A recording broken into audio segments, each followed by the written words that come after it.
તો સુરતમાં ખેડૂત સાથે છેતરપિંડી કરનાર ઝડપી પાડવામાં આવ્યો છે। જમીન ઉપર ફાઇનાન્સ આપવાના નામે છેતરપિંડી આચરી વેચાણ દસ્તાવેજ લખાવી લઈને ફાઇનાન્સ ન કર્યું,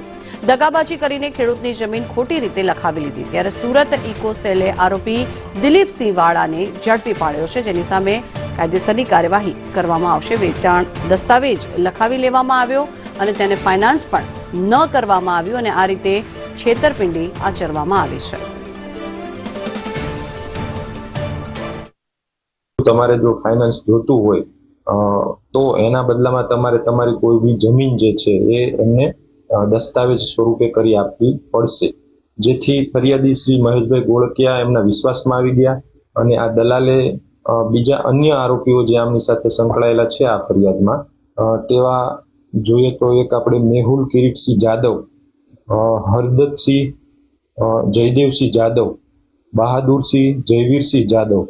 જયરાજસિંહ વનરાજસિંહ જાદવ આ બધાએ ભેગા મળીને ગુનાહિત કાવતરું રચ્યું અને આપણા ફરિયાદી શ્રી મહેશભાઈ ગોળકિયા છે એમને દસ્તાવેજ પણ કરાવી લીધો। એમના પત્ની મધુબેન છે એમના નામની જમીન હતી, એમનો દસ્તાવેજ ફરિયાદી શ્રીએ કરી આપ્યો અને એમના બદલામાં કોઈ પણ પ્રકારનું